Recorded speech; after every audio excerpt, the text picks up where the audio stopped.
What's up, everybody?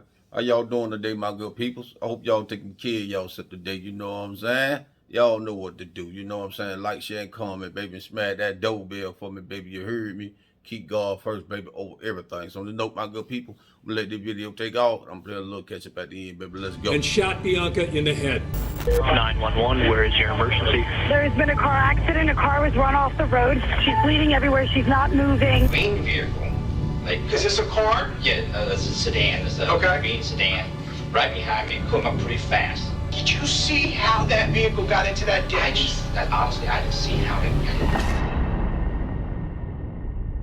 Bianca Robertson was an 18-year-old high school graduate from Westchester, Pennsylvania, preparing to go to Jacksonville University in Florida. She was meant to begin her first year of what was supposed to be a promising future at the end of summer, but unfortunately, a few weeks before she was due to resume college, a chance encounter left her dead on the highway. At first, the investigators assumed Bianca's passing was the result of a horrific traffic accident. However, on closer inspection, what they found painted a shocking picture, revealing that 1 minute of rage can completely alter the course of a person's life forever. What events led Bianca to her tragic end, and was her family ever able to get justice for their little girl? Let's find out in the story of Bianca Robertson, the sweet teen who was shot to death by psycho driver in road rage incident.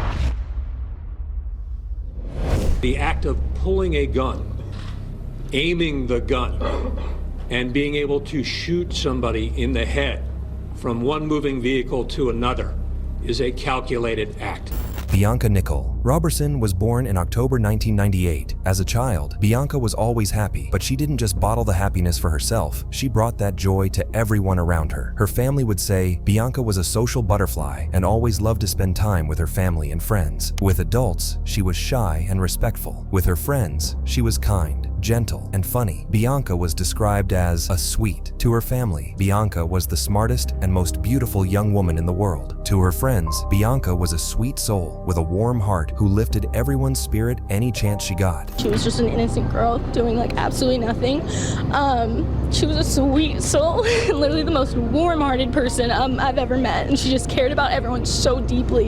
And to think that someone who just didn't even care about her at all just took her life. Bianca was hardworking and generous. In addition to being an excellent student in high school, Bianca also had a job at a McDonald's on Gay Street in Westchester. When she got that job, she was very excited. Her excitement only matched and possibly surpassed by her father's. Her father would go to McDonald's as much as he could. Though he went there under the guise of loving the food, he really only went there to watch his baby girl work. He was so proud that she had a job. It's a bit embarrassing for a teenager to have their parents show up to their workspace almost daily, so she would whisper into her dad's ears that he had to go home so she could work. But her father loved watching her work so much, he would ignore her request. Bianca's parents didn't deny her much, mostly because she never asked for much, so whenever she asked, they did everything they could to make sure they provided it. But every time Bianca's dad showed up to her workplace, she would ask him to leave after a while, but he would refuse her request, instead preferring to sit there and smile as he watched her work so efficiently. Though Bianca pleaded with her father to go home every time, she also didn't really mind it. In fact, she loved that her dad was so proud of her, and when she got her first paycheck, she insisted on taking him out to dinner just to say thank you for being her father. Her father insisted on paying for the meal, feeling bad that she would have to spend from her meager paycheck, but Bianca would insist, her quiet way of telling her father that she loved him. A 2017 graduate from Bayard Rustin High School in Westchester, Pennsylvania, Bianca Robertson was excited about starting college at Jacksonville University in Florida. Bianca Robertson, 18 years old, recently graduated from Westchester Rustin High School, on her way to Jacksonville University. Bianca had her whole life waiting for her, beginning with a scholarship to study criminal justice. You see, for as long as she could remember, Bianca had always wanted to become an FBI agent, so she had a goal. She would study criminal justice and psychology and join the academy from there. But unfortunately, Bianca's hopes were shattered during an unfortunate incident on June 28, 2017 that led to her death. Her whole summer in front of her, her whole life in front of her, a loving family. On June 28, 2017, Bianca went to the local Walmart with her grandmother and mother, Michelle. College was about to start, and they had begun to shop for things Bianca would take with her on her new chapter. When they were done shopping, the three of them loaded everything they bought into Bianca's car, telling her to go home. They were expecting some deliveries of items they had bought Bianca to take to college, so they told to go ahead so she could intercept the delivery. Michelle and Josie, Bianca's grandmother, both had to go to work, so they told Bianca they loved her, and the three parted ways. She was driving down Route 100. Route 100's a two-lane highway. The Route 100 spur, just a couple miles from here, and it merges into Route 202. And where it merges, it goes from 2 lanes down to 1. That's the same merge that people in the southeastern Pennsylvania make thousands of times every day. All across the region, people do that without problem. Though the journey back home was a bit far, Bianca was no stranger to the road. She had driven it several times before and had never encountered any problem until that tragic day. At around 5:31 p.m., just 11 minutes after Bianca said goodbye to her mom and grandmother, multiple 911 calls came in. The calls were from people driving on the highway, and they were about a car that had been involved in an accident on the highway. One caller said that the driver of one of the cars was not responsive, and there appeared to be red bodily fluid all over her. 911, where is your emergency? There has been a car accident. A car was run off the road. She's bleeding everywhere. She's not moving. 911, where is your emergency? It's a car accident that I witnessed. Cars off the road in a ditch. Just one vehicle? It looks like it. When first responders arrived on the scene, they quickly noted that the car was off the highway, down an embankment. They located the victim with a head injury and determined that the driver was, at that point, no longer alive. Upon getting the ID that she was carrying and confirming her identity, it was established to be Bianca Robertson. Once officers got Bianca safely transported to the morgue, they focused on getting statements from eyewitnesses, some of whom had waited with Bianca after calling 911. One particular witness not just reported the accident, she also witnessed some of it. She told officers that she saw Bianca's car traveling south on the highway, when suddenly a red pickup truck pulled up beside her. The witness clarified that she was way behind them, so she did not see exactly what happened, but it seemed to her that Bianca was trying to merge from the 2 lanes that she was on to the single lane that was coming up just ahead. But the witness said, before she knew it, Bianca was hit by the red truck, causing her to lose control, drive down the embankment, and hit a tree. While the witness clarified that she wasn't able to see exactly what had happened, there was a van ahead of her, which was much closer to Bianca and the driver of the red pickup truck. The witness said whoever was in that car saw what happened more clearly than she did. Though she didn't catch the plates of the van, she did remember that it was a public utility water service company, Aqua. These 2 cars were fighting to merge, and there was an Aqua truck driver, the company Aqua. He was in front of me. The witness relayed to the officers that though the Aqua van driver likely saw what happened, he was not willing to stop and give a statement to the authorities. The Aqua man said he saw what happened, but he's not willing to stop and give information. The Aqua guy drove off. Once the officers were done questioning the witness, they began a quick investigation into what happened. Their aim was to confirm that it had been an accident, provide her family with the results of the investigation, and move on. But it would not be that simple. While trying to ascertain exactly what happened on that day, investigators contacted PennDOT, the Pennsylvania Department of Transportation. PennDOT usually has cameras all over major highways around the state, so investigators asked them to supply them with relevant footage of that day. Their aim was to establish a timeline of events and close the case. While waiting for the footage to be processed and handed over to them, Bianca's body was transported to the coroner for an autopsy. At this point, her family had been informed of their loss and their hearts were completely shattered. You see, Bianca had been the only child left of her parents. She had an older brother named Michel who had passed away 3.5 years before the events on June 28th unfolded. But his passing meant Bianca's parents were left with one child, and after they were informed Bianca was gone, they were left childless. Their grief was immeasurable. They had just seen her, hugged her, and said goodbye to her. In fact, her grandmother had driven past the highway on her way back home, saw the remnants of the accidents on the road, and said a prayer for the family of the victim. She had no idea she was saying a prayer for herself, but Bianca's family were about to receive another massive shock after the results of her autopsy were released. At the time, everyone's working theory was that she had been involved in an accident, but what the coroner found during the autopsy sent the investigation on a whole different path. During the autopsy, the coroner found a bullet lodged in Bianca's head. This was confusing for investigators. How did a road accident result in a bullet being lodged in her brain? It is clear something else was going on. The case immediately went from a car accident into a murder. When investigators received the footage from PennDOT, it was unfortunate that the location of the crime wasn't depicted on the surveillance. But once investigators checked the footage prior to the crash, leading up to the merge, they found what they were looking for. They found Bianca's vehicle vehicle traveling next to a red pickup truck, just as the witnesses described. The footage showed that both Bianca and the driver of the red pickup truck had initially started out in their respective lanes.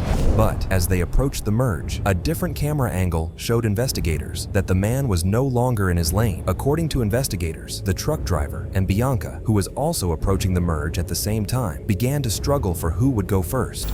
But last Wednesday, as Bianca was merging down from 2 lanes to 1, there was a man in a red pickup truck also merging down. And they jockeyed for position.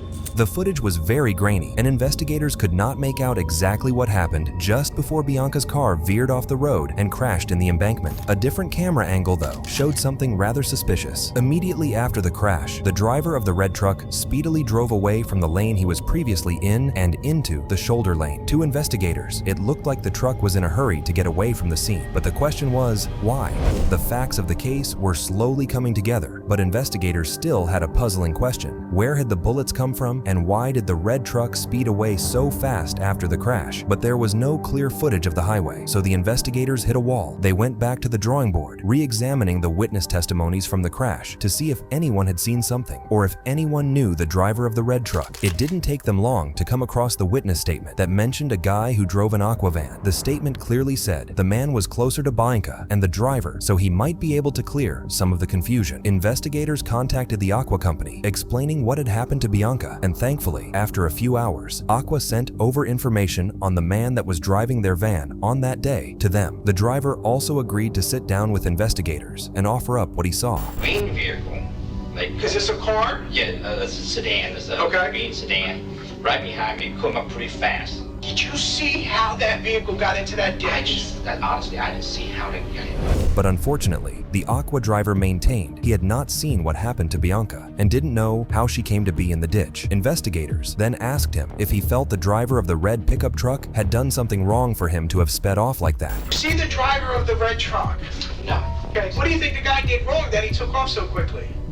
I think he may did something wrong, you know. But you don't know what he I did don't know wrong. what he did wrong. The investigators aren't getting anywhere, so they let the Aqua driver go. With nowhere else to look, investigators went back to check out the footage, this time checking if they could find the red truck on CCTV cameras scattered all over what they presumed was his way home. They found a few small businesses that had CCTV cameras outside their business. There, they saw a red pickup truck driving by. They assumed it was his, but would be proven wrong on June 30th when a witness walked into the police station. 2 days after Bianca tragically passed away, a woman walked into the station with information she thought could help investigators, and she was right. She told detectives that she had been on the highway on that day, and she saw a red truck speeding past the shoulder lane. But here's where she provided information that piqued investigators' interest. She told them she saw the truck get off at the Poly Park exit, but instead of driving west like the CCTV footage of the small business suggested, the truck headed east. It dawned on the investigators that they had been chasing the wrong red pickup truck. The witness went on to tell investigators that though she didn't get the license plate of the truck, she did get a look at his face. She described him as being a white male with blondish or brownish hair. He also had a bit of stubble on his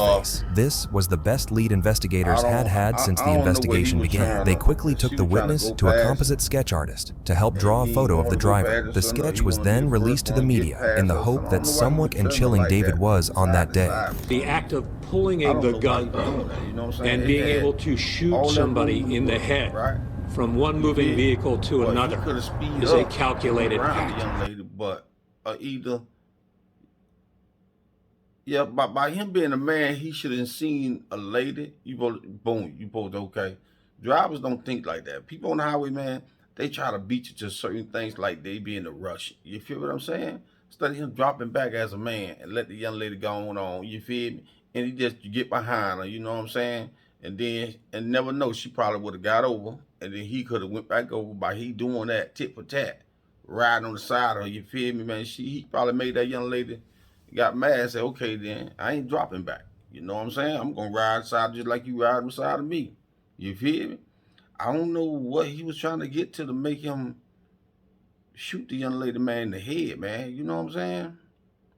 People that be waking up some morning, man, they notebook this ain't right early in the morning. You know what I'm saying? Some people got to have coffee for to wake them up. Some people got to have drink a beer for to wake them up. They got to have some weed so to wake up their notebook. You feel what I'm saying? It's like, man, certain things should wake anybody up what they should be doing is pray before your feet touch that floor. You feel me? And tell God, let you have a good day before your feet touch that floor. Say, God, help my mental, physical, you know what I'm saying, everything, you know what I'm saying? But some people, they ain't doing that, man. They jumping straight out the bed, want a coffee, jump straight out the bed, want to roll the blunt. They jump straight out the bed, roll the blunt, and plus, after they smoke, they go in there, brush their teeth, and after they smoke again. You know what I'm saying, man? I ain't gonna lie to y'all, man. Some people just got their priority all jacked up. You know what I'm saying? Pray before you know what I'm saying. Your feet touch this floor, man. 'Cause ain't no telling how you might wake up. You feel me? I don't wake up happy every day. You feel what I'm saying? But I pray before my feet hit the floor, and then God just help me with the rest. You know what I'm saying? That's what I pray for. And 9 times out of 10, God always help me through what I'm going through. You know what I'm saying? So that's what I'll be doing. But most people ain't gonna do what other people do. You know, everybody got their own routine. But I don't know why this man did that to this young lady. You know what I'm saying? He was a white dude. You know what I'm saying? I ain't gonna say he was prejudiced or not. You know what I'm saying? Because I don't know. I wasn't there. I don't know how he think. You can tell when somebody prejudiced towards somebody. It'd be a certain way that how they react towards that black person, how they treat that black person, just like a black person. You can tell how the person act towards that white person when they start calling each other names. That's when you know. Did he start calling names? We'll never know. You feel me? But he shouldn't have most shot that young lady. She wasn't no threat to him. You feel me? But man, either way it go, man, that's good for him. You know what I'm saying? I don't care. You know what I'm saying? Shooting young innocent people, man, just because you mad about a highway. Who gonna beat each other at this whatever he was trying to go to? Then the young lady, she crashed in the bushes. You feel me? Matter of fact, I'm gonna have a picture. Well, I should have said it then. Anyway, her picture gonna be at when the news or whatever speaking. Y'all gonna see who the young lady is. Y'all gonna see where her car at. You feel me? So on this note, my good people, you know what I'm saying, man. I just pray that people seek help, man, and stop doing people, loved ones like this here. You know what I'm saying? Just live your life to the fullest, but live your life to the fullest, man, chasing God. You feel me? That's what I always say on my channel. I always talk about God because I be wanting to give somebody some lift up. You feel me? Talking about whatever going on around the world, man. We all know what's popping off around the world. We all know it's evil and it's snakes and it's devil in this world. We all know that. You feel me? That's why I always speak about God, man. Every time I get ready to talk about something or break something down, you feel me? It helps me talk about God and it makes me motivate myself because I'm always mentioning God. You feel me? Some of y'all need to practice that. Practice that. You ain't got to curse or nothing to make your, you know what I'm saying, to put your point across by cussing at people. That don't make you no tough guy. That don't make you no tough. You ain't gonna pipe nobody down with that. You feel me? Because you can find the quietest person that don't cuss. But soon you try him, you know what I'm saying? His hand is what it is. You feel me? So, and his mental might not, you know what I'm saying? That notebook might not be right. You know what I'm talking about? But anyway, my good people, that's the end. I'm gonna scratch that, you know what I'm saying? This, man, this world, man, just crazy, man. It's just crazy, you know what I'm saying? This might be an old video, but y'all probably seen it. I ain't never seen it, you feel me? But if y'all don't seen it, comment, let me know, do y'all seen it? Comment, let me know, do y'all know what really was happening, you know what I'm saying? What was going on, what the man said, what he said to the young lady, what the young lady said to him to make him do that young lady like that, you know what I'm saying? The witness, she claimed she seen this and seen that. But I don't how the police. Then they say the police were chasing the wrong truck. Hey, you know what I'm saying?